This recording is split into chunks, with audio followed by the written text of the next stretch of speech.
Students, welcome Sunrise online classes. Now dear students, today we start chapter number 7, formation of company.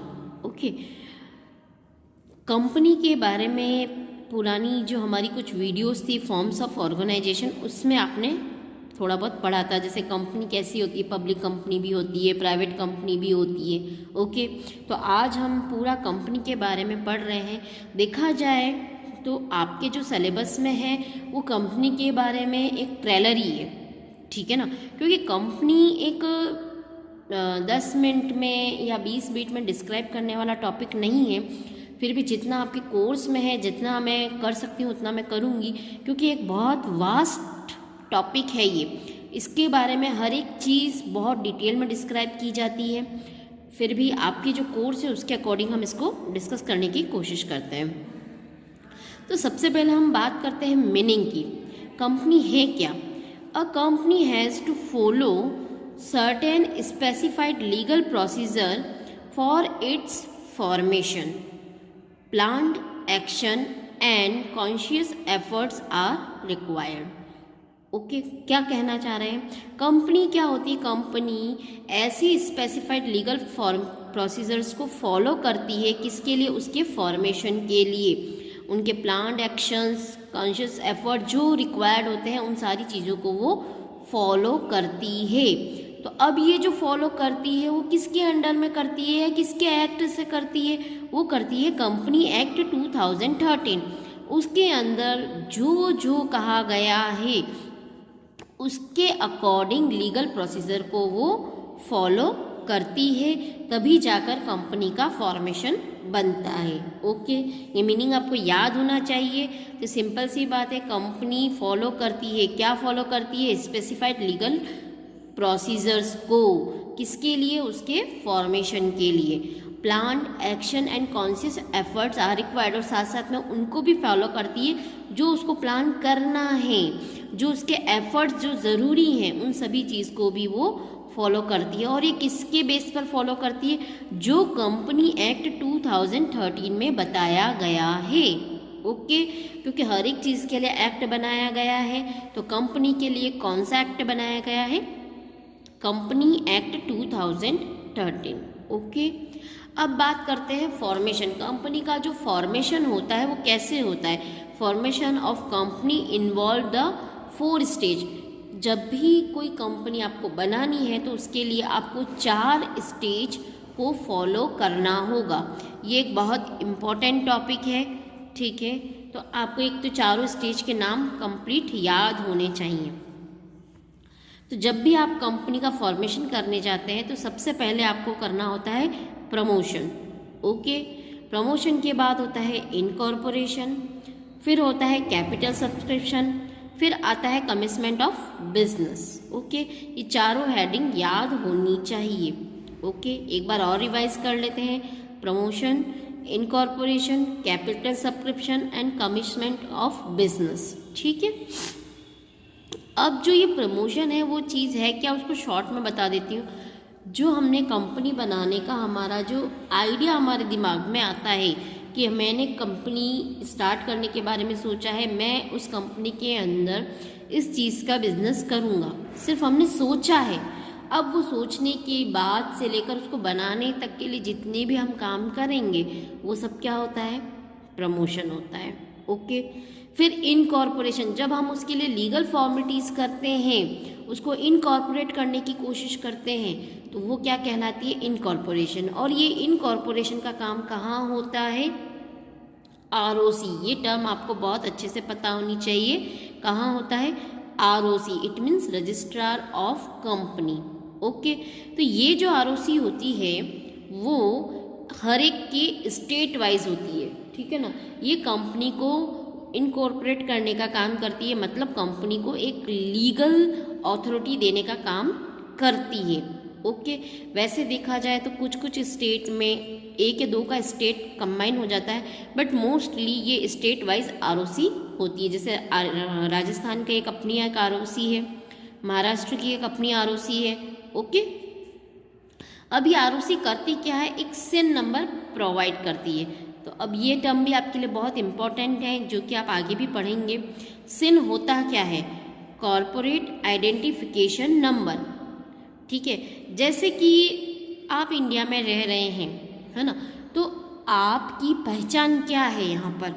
कैसे माना जाएगा कि आप India के हैं? तो आपका वेरिफिकेशन कैसे होता है? आपके नाम से? जी नहीं, क्योंकि आपके नाम के तो हजारों व्यक्ति यहाँ पर। तो आपका आइडेंटिफिकेशन कौन करता है? आधार कार्ड। आपकी पहचान कौन है? आधार कार्ड। उससे पता चलता है कि आप ये पर्टिकुलर बंदे हैं। तो उसी तरह कंपनी के लिए आधार कार्ड क्या है? सिन होता है, कॉरपोरेट आइडेंटिफिकेशन नंबर। जब हम कंपनी का इनकॉर्पोरेशन कराते हैं तो आरओसी उस चीज़ की फॉर्मेलिटीज़ को चेक करती है और चेक करने के बाद एक हमें सिन नंबर देती है। ओके, वैसे ये चारों टॉपिक के बारे में हम डिटेल में पढ़ेंगे, बट अभी मैंने सिर्फ एक शॉर्ट डिस्क्रिप्शन दिया है कि कंपनी के फॉर्मेशन कंपनी के लिए क्या 4 स्टेज हैं, वो ये रहती हैं। ये चारों स्टेज आपको अच्छे से याद होनी चाहिए। अब हम फर्स्ट स्टेज लेते हैं, प्रमोशन ऑफ कंपनी। कंपनी का प्रमोशन कैसे होता है, क्या होता है, उसके बारे में है। तो शॉर्ट में मैंने इसके अलग अलग पैराग्राफ बना दिए ताकि आपको याद करने में ईजी रहे। Promotion stage include all step right from conception of idea to starting the company till it's formed. It means promotion एक ऐसी स्टेज है जिसके अंदर इंक्लूड किया जाता है, क्या इंक्लूड किया जाता है? All step right from the conception of idea.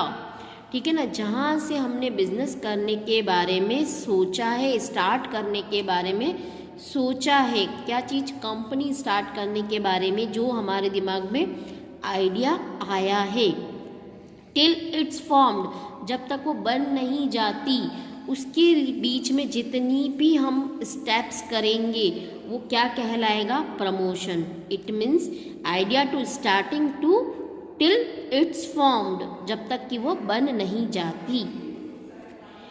It is the process of planning and organising all the resources required to form a company. ये एक ऐसा प्रोसेस है जिसके अंदर हम प्लानिंग करते हैं कि बिजनेस के लिए क्या क्या रिक्वायरमेंट है, हम सारी प्लानिंग्स बनाते हैं, या कंपनी के लिए क्या क्या ज़रूरी चीज़ें हैं। Organising all the resources required, हम सारे रिसोर्सेज को ऑर्गेनाइज करते हैं कि नहीं, इस कंपनी के लिए ये चीज़ भी चाहिएगी, ये मशीनरी भी चाहिएगी, फला लोग चाहिएंगे, डायरेक्टर चाहिएगा, मैनेजर चाहिएगा, वर्कर्स चाहिएंगे, इन सारी चीज़ों का हम अरेंजमेंट करते हैं। Promotion involve the discovery of business idea, its investigation and assembling necessary resources to set up the business. Promotion के अंदर क्या होता है? बिजनेस का आइडिया डिस्कवर किया जाता है पहले तो, कि नहीं मुझे इस चीज़ की कंपनी खोलनी है। सपोज़ मैंने कोई कंपनी सोची कि चलो मैं मोबाइल बनाने की कंपनी बनाने का एक आइडिया लेती हूँ। फिर द इट्स इन्वेस्टिगेशन, तो उसके बाद मैं इन्वेस्टिगेशन करूँगी कि जो जो उसके लिए मुझे रॉ मटेरियल की रिक्वायरमेंट है, क्या वो मुझे मेरी सिटी में मिलेगा? चलो नहीं मिलेगा तो चलो कोई बात नहीं, मेरे स्टेट में मिल जाएगा, ठीक है। वहाँ नहीं मिल रहा तो क्या मेरी कंट्री में मिल जाएगा? ये सारी चीज़ों की इन्वेस्टिगेशन करते हैं। अगर वो चीज़ की पॉसिबिलिटीज़ ही नहीं है तो उस आइडिया को कैंसिल किया जाता है, नया आइडिया लाया जाता है। फिर अगर इन्वेस्टिगेशन कंप्लीट हो जाती है तो हम असेंबलिंग करते हैं नेसेसरी रिसोर्सेज, तो हम उसको असेंबल करना शुरू कर देते हैं ताकि हमारा बिजनेस सेटअप हो सके। नेक्स्ट है the person who perform all the activities during the promotion stage is known as promoter. जो पर्सन सारी एक्टिविटी करता है किसके दौरान? प्रमोशन स्टेज के दौरान। प्रमोशन स्टेज के दौरान उसको हम क्या कहते हैं? प्रमोटर। यहाँ पर एक बात ध्यान देनी चीज़ है, जैसे कि कंपनी के अंदर डायरेक्टर भी होता है ना, मैनेजर भी होता है, तो ये चीज़ प्रमोटर से डिफरेंट है। प्रमोटर वो होता है जो बिजनेस का आइडिया लेकर आ रहा है। डायरेक्टर, मैनेजर ये तो कंपनी को रन करते हैं। तो ये डेफिनेशन बहुत बार आती है एग्ज़ाम में, हु इज़ द प्रमोटर? तो a person who perform all the activities during the promotion stage. ऐसा व्यक्ति जो प्रमोशन स्टेज के दौरान सारी एक्टिविटी करता है वो कौन कहलाता है? प्रमोटर। ओके, अब बात करते हैं पूरी डिटेल में कि प्रमोटर होता क्या है। Who is the promoter? Identification of business opportunity. जब अगर आपके पास 4 नंबर का क्वेश्चन आएगा तो ये थोड़ा डिटेल में आपको बताना होगा। पहले तो आप डेफिनेशन ऊपर से ले सकते हैं, बट अगर डिटेल में बताना है तो आप यहाँ से बता सकते हैं। सबसे पहले बिजनेस अपॉर्चुनिटी का हम आइडेंटिफिकेशन करेंगे कि क्या जो मैं बिजनेस करने का आइडिया सोच रही हूँ, ठीक है, तो सबसे पहले उसको पहचानना। उसके बारे में फिर क्या देखते हैं? Will it be profitable? जो मेरे दिमाग में बिजनेस का आइडिया आया है क्या वो प्रॉफिटेबल है? उस बिजनेस को करने से क्या मुझे प्रॉफिट्स होंगे? अगर ठीक है, प्रॉफिट मिल सकता है तो आगे की स्टेप हम क्या सोचते हैं? How can be start? इसको स्टार्ट कैसे किया जा सकता है, ठीक है ना। इसको स्टार्ट करने के लिए मुझे क्या क्या फॉर्मेलिटीज़ करनी होंगी, क्या क्या रिसोर्सेज की रिक्वायरमेंट रहेगी, उन सारे कंसेप्ट के बारे में हम सोचना शुरू करते हैं। नाउ फिर the promoter conceive the business idea and take all initiative to form a company. Promoter सारे बिजनेस आइडियाज़ को कंसीव करता है और इनिशिएटिव, जो भी इनिशिएटिव स्टेप्स हैं उनको लेने का काम करता है। The promoter identify the profitability of idea by analysing the opportunity available in that area. Promoter ने जो बिजनेस के लिए आइडिया सोचा है क्या वो प्रॉफिटेबिलिटी है, उसकी प्रॉफिट होने के चांसेस हैं? ऐसा तो नहीं कि मुझे उसमें लॉस होने के चांसेस ज़्यादा हैं, ठीक है। उसके बारे में एनालिसिस करता है। क्यों? क्योंकि उसके एरिया में प्रॉफिटेबल होगा या नहीं। जैसे मैंने मोबाइल का ही बिजनेस सोचा है, बट वो मेरा कंपनी कहाँ खड़ी हो रही है? विलेज में। क्या विलेज में एंड्रॉयड फ़ोन चलेंगे उतने? बिल्कुल नहीं, क्योंकि एंड्रॉयड फ़ोन अगर मैं यही बिजनेस सिटी में चलाती हूँ, बिग सिटीज़ में, तो वहाँ तो ये मेरा बिजनेस दौड़ पड़ेगा। बट अगर मैंने विलेज में ही एंड्रॉयड का बिजनेस खोला तो वहाँ वो सक्सेस नहीं होगा, क्योंकि लोगों का इतना स्टैंडर्ड ही नहीं है। तो वो देखना होगा इन दैट एरिया कि उस एरिया में उतना सक्सेस है या नहीं। फिर बात करते हैं next, promoter also analysis the various resources required. वो और भी क्या एनालिस करता है कि जो वेरियस रिसोर्सेज रिक्वायर्ड हैं क्या वो मुझे मिल जाएंगे, क्या मेरी स्टेट में मिलेंगे, ठीक है। अगर बाहर कंट्री में मिलते हैं तो कॉस्टिंग ज़्यादा बढ़ जाती है, और अगर अदर कंट्रीज़ में मिलते हैं तो एक्सपोर्ट करने का और बड़ा खर्चा हो जाता है। तो उतने के लिए मेरे पास कैपिटल भी है या नहीं, कितनी अमाउंट ऑफ कैपिटल चाहिएगी, क्या मैं उतनी कैपिटल अरेंज कर पाऊँगा, and the degree of risk, उसके अंदर रिस्क कितना है। तो प्रमोटर ये सारे वर्क भी करता है।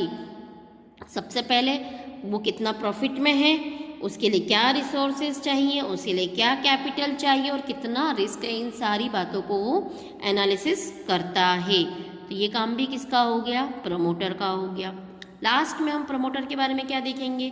The promoter can be individual and group of person और एन इंस्टीट्यूशन। प्रमोटर कौन हो सकते हैं? प्रमोटर एक इंडिविजुअल व्यक्ति भी हो सकता है, या ग्रुप ऑफ पर्सन भी हो सकते हैं, या एक पूरा इंस्टीट्यूट भी हो सकता है। डिपेंड करता है कि वो कंपनी किस चीज़ की है।